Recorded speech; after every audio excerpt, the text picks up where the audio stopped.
Salut. Euh, Aujourd'hui, je vais un peu parler de quand j'étais plus jeune. Bien, dans certaines cultures, à partir de 7 ans, on devient, si je peux dire, on rentre dans la phase adulte, mais bon, c'est quand même jeune, 7 ans. Moi, j'ai parlé un peu de mes 3 ans, quand j'avais 2 3 ans.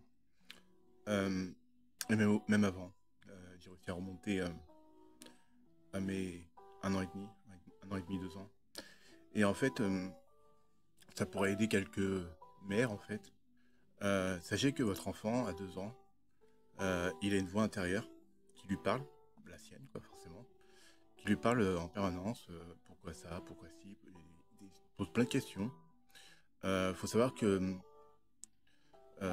au-delà des questions qui se posent, il pose des limites, il essaye de savoir euh, comment, comment sa mère se comporte, comment elle réagit, pourquoi elle fait ça, etc. Et c'est beaucoup avec le mimétisme. Donc l'enfant va beaucoup imiter ses pairs, c'est les personnes qui sont plus âgées que lui, par mimétisme, et c'est comme ça qu'il va apprendre ensuite par mimétisme ce qui le définit, ce qui fait de lui. Euh, Si j'aurais un conseil à donner aux parents, euh, ce serait déjà le plus tôt possible en fait de déjà le, le, le, le passionner pour la lecture ou pour tout ce qui est construction, Lego. Moi, en tout cas, je sais que personnellement, ça regarde moi, mais je sais que quand j'avais 2 3 ans, j'aimais beaucoup construire tout ce qui était en Lego. Euh, J'aimais bien regarder aussi, par exemple, quand je jouais pas trop aux jeux de voiture, etc. Parce que moi, c'était plutôt, comme j'avais expliqué dans une autre vidéo, ce qui m'intéressait beaucoup, moi, c'était surtout les forces centrifuges et centripètes, etc. Moi, j'aimais bien regarder, par exemple, l'espèce de toboggan dans les voitures, quand elles descendaient. J'aimais bien regarder le véhicule descendre et regarder la force qui l'anime, en fait. Euh, Où je m'amusais par exemple à faire tomber des objets pour voir un peu comment ça tombait, la vitesse, etc. Et en fonction de la hauteur où l'objet tombait, par exemple, euh, je calculais le temps dans ma tête, mais précis, où l'objet tombe. Et en fait, chaque son, chaque mot, tout ce qui m'entoure, euh, tout ce qui a une tonalité, en fait, c'est comme si j'avais une écoute active permanente. Et dès qu'un son est différent, même si c'est moins qu'une seconde, une milliseconde, je le ressens. Euh, J'aime bien les endroits en fait calmes parce que ça me permet de me concentrer et de me vider l'esprit. Quand il y a beaucoup de monde autour de moi, ça me fatigue énormément parce que d'une part j'arrive à suivre plusieurs conversations en même temps, bien que c'est très épuisant, et à rester en fait avec mes semblables, euh, que ce soit en famille ou avec des amis, etc. Je trouve ça épuisant parce qu'en fait, chaque mot que la personne prononce, j'écoute la prononciation, la tonalité, etc. Pour savoir déjà pour savoir l'émotion en fait, de la personne. Hein. Parce qu'en fonction d'un mot, tu peux dire un mot, mais si tu le dis d'une certaine façon, ça veut dire autre chose. Et d'avoir cette écoute permanente euh, envers les gens, etc., c'est assez épuisant. Et en fait, d'être tout seul, en fait, dans le calme, ça permet de me reposer et de rêver, en fait. Et c'est là où mon esprit est le plus créatif, en fait. Euh, j'ai besoin de ressentir les choses autour de moi. Par exemple, c'est comme quand on va dans la nature. J'ai besoin de ressentir la nature, le vent, euh, les arbres, la force vitale, en fait, des arbres. Pour savoir que les arbres ont une énergie. Cette énergie-là va dans l'atmosphère, etc. Et tout ça. J'ai besoin de ressentir tout mon environnement, en fait. Et tout ça, toute cette harmonie qui se met autour de moi me rend créatif et productif. Et être dans un milieu en fait bruyant, c'est comme une cacophonie. Je peux pas me concentrer. C'est comme si mon esprit il vagabondait de droite à gauche sur tous les sens. Et bien que j'arrive à suivre la plupart des choses, ça reste quand même épuisant. Et en fait, si je reste trop longtemps en fait en groupe euh, avec des humains, et c'est comme une forme de saturation, comme une frustration que je ressens, comme une forme d'angoisse en fait, une mélange d'angoisse et de frustration, et je suis obligé de m'isoler. Je suis obligé d'être tout seul en fait. C'est ce qui s'était passé par exemple pour le baptême de mon neveu. J'étais obligé de me mettre tout seul. Par exemple, on était à l'église pareil, avec ma sœur, il y avait toute ma famille. Bah, j'étais obligé de sortir de l'église parce que bah, j'avais une saturation, il y avait aussi les émotions, il y avait trop d'émotions. Et j'avais ce besoin de sortir, j'avais besoin de m'isoler. Et bah, je pense que euh, j'aime pas, je veux pas utiliser ce mot-là parce que j'aime pas l'utiliser, mais je pense que les personnes qui ont une certaine sensibilité, d'ailleurs, tu sais, tout le monde parle des HPI, etc. Moi, je les appelle pas les hauts potentiels intellectuels. En tout cas, moi, je me définis pas ainsi. Je préfère m'appeler un haut potentiel intuitif ou un HPA, haut potentiel d'apprentissage. Parce que intellectuel, ça veut rien dire. Parce que en fait, l'intelligence sans les émotions, c'est c'est pas de l'intelligence, c'est juste un robot qui fait les choses sans réfléchir, sans âme.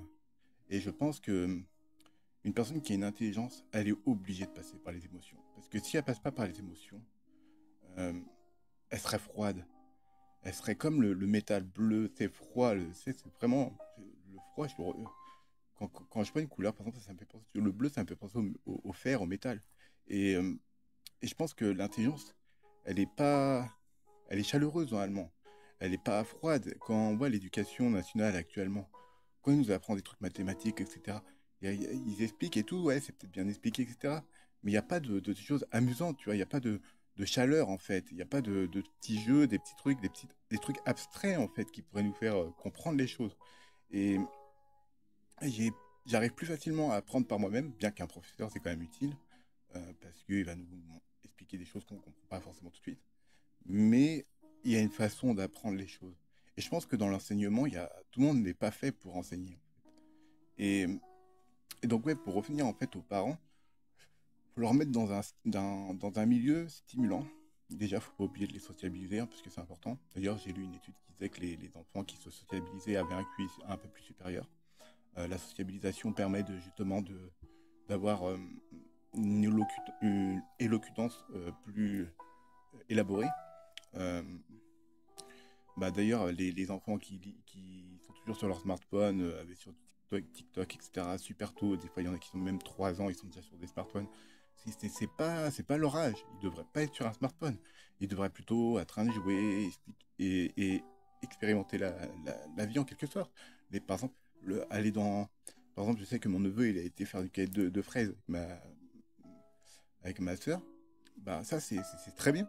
Parce que ça lui permet d'avoir un contact avec la nature, de comprendre pas que les fruits, ça vient des plantes, que ça vient de la terre, etc. Mettre la main dans la terre et tout, c'est très thérapeutique. Ça lui apprend en plus de faire la cueillette et tout, bah, il est content de lui, parce qu'il a ramassé des fraises, qu'il a ramassé de lui-même, il sait d'où ça vient, et il est content.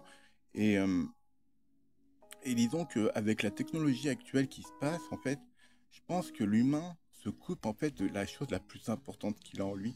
C'est déjà le contact humain et et le contact émotionnel.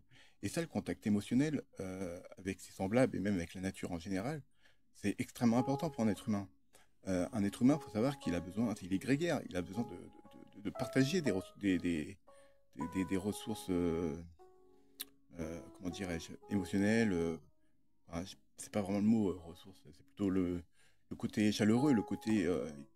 Il a besoin de partager en fait. Moi, il y a des jours où je pleure, non pas de tristesse, mais parce que j'ai un besoin, comment dire, un besoin inné de partager en fait.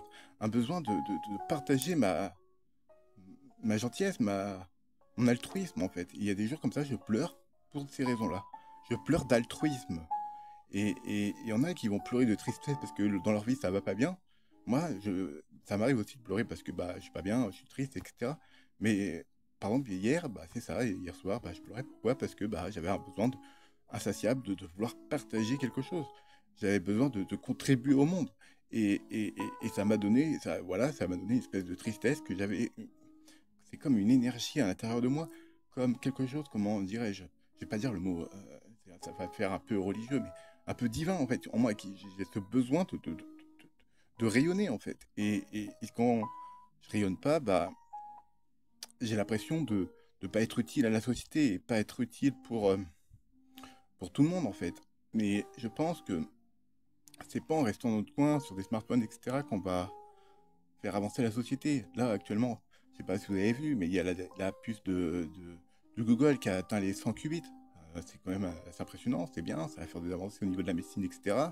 On va peut-être trouver des nouveaux médicaments, etc., nouvelles maladies qu'on va pouvoir soigner, etc. Mais faut pas oublier que bien que l'intelligence humaine nous permet de pousser les limites de toujours plus loin au niveau de la science, de la connaissance du monde, il faut pas oublier aussi qu'on est des individus, des animaux qui ont besoin, parce que l'être humain c'est un animal, hein, qui a besoin de partage et d'entraide. Je sais pas, c'est peut-être décousu tout ce que je dis, mais disons que la science ne va pas tout résoudre. Il y a aussi une part d'humanité qu'il faut garder en nous. Et comme je disais, par exemple, pour les parents, euh, le mettre dans un endroit stimulant, jouer avec, déjà essayer de le comprendre. Euh, Quand un enfant fait une bêtise, c'est pas en le grondant, faut lui expliquer pourquoi. Et après, bah, s'il continue, bah, voilà, faut lui dire, ou peut-être trouver une autre solution, ou quelque chose de positif, en fait. Euh, Pas le punir, mais trouver une autre option positive que lui va aimer. Au lieu de faire cette bêtise-là, il va plutôt aimer faire la chose positive, en fait. Il faut le pousser à aller faire quelque chose de positif au lieu de faire la bêtise, quoi. Et après, bon, je suis peut-être pas, je suis pas père, donc je peux pas, disons que je peux pas, comment dirais-je, mettre à la place des parents, mais je suis quand même l'aîné de, de, de trois frères et deux sœurs. Donc, mon petit frère, le dernier, on a 18 ans d'écart. Donc, quand je l'ai vu bébé, bah, j'étais quand même adulte. J'avais fait 18 ans, on a 18 ans d'écart. Et bah, je sais un peu comment ça se passe. Mais disons que je sais que, en tout cas, moi personnellement, j'aurais été dans un milieu stimulant quand j'étais plus jeune. Déjà, quand j'avais expliqué par rapport au Lego, j'avais des gros Lego, mais moi je voulais les petits Lego parce qu'on pouvait faire des constructions bah, plus intéressantes. Et bah, j'avais tendance à m'ennuyer avec mes gros Lego, quoi. Après, bon, je dis pas que j'étais malheureux quand j'étais enfant, hein, loin de là. Je m'amusais, etc. Mais disons que j'aurais aimé quand même avoir quelque chose de plus stimulant, en fait, intellectuellement. Après, je blâme pas mes parents ni rien, hein, ils ont fait de leur mieux, etc. Après, maintenant, c'est à moi, en tant qu'adulte, maintenant, de me réaliser. Et, mais là où je veux en venir avec tout ça, c'est que euh, les gens qui prétendent qu'ils sont hyper intelligents, etc., euh, en mettant leur intelligence en avant. Il faut savoir que la société favorise l'intelligence, mais très peu les émotions. Quand on voit comment l'être humain est traité dans la société en général, regarde, il y a encore du racisme, il y a encore du sexisme, il y a encore bah, il y a du spécisme en permanence, bah, ça, on peut pas se leurrer. Euh, Alors qu'on est en 2025, normalement, ça devrait même plus exister. Et pourtant, ça existe toujours. Tout comme c'est comme les mariages forcés, les enfants de moins de 13 ans qui sont mariés au Maghreb, etc. Toute cette inégalité, tout ça, c'est pas normal, tu vois. C'est des trucs, on est en 2025, on devrait avoir une morale en béton et quelque chose qui nous pousse vers un mieux, un meilleur monde. Et malgré toutes ces années, toutes nos connaissances qu'on a actuellement, euh, on a toujours une morale pour certains individus qui sont, si je peux dire, à chier, quoi.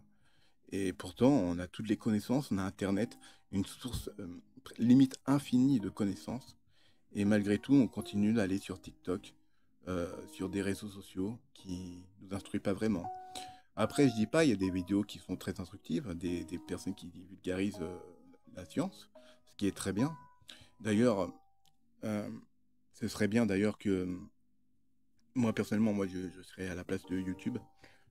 J'aurais créé un deuxième, un autre YouTube. J'aurais créé un YouTube Brain, par exemple.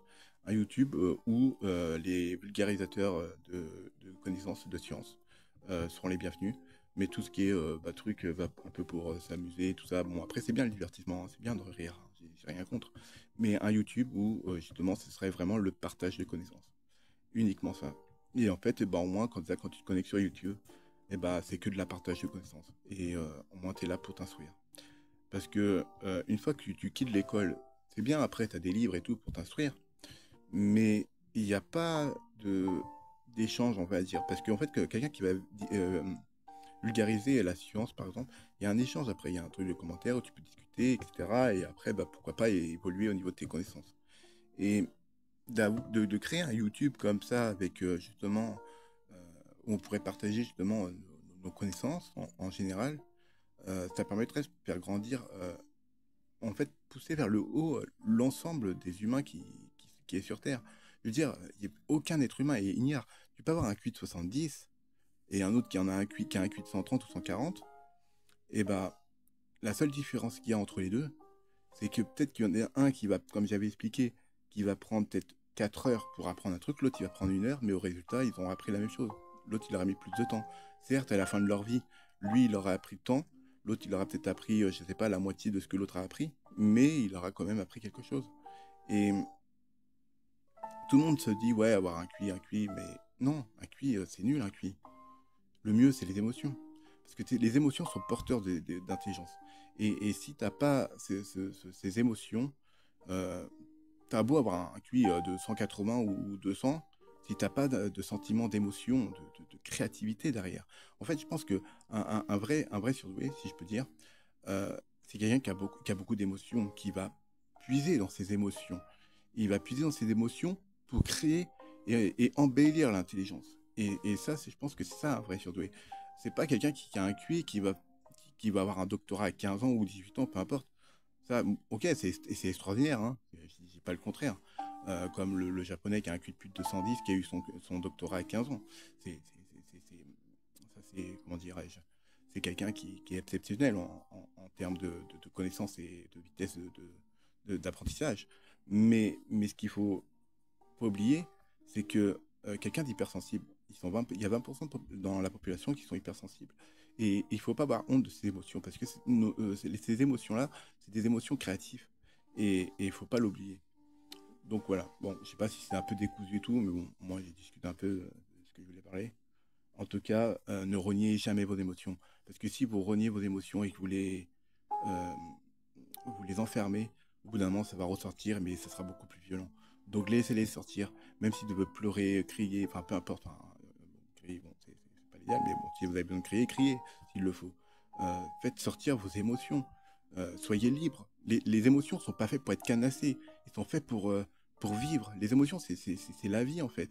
C'est, je dirais, les émotions, c'est un peu comme une flamme qui se moue dans, dans, dans, dans un espace. C'est comme les superfluides, par exemple, les émotions, c'est comme de l'eau, ça se déplace. C'est, ça doit pas être cadenassé, en fait. Ça doit pas être dans un conteneur, en fait.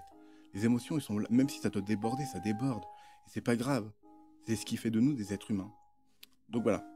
Je vous fais des poutous. Je fais plein de bisous. Et tchuss.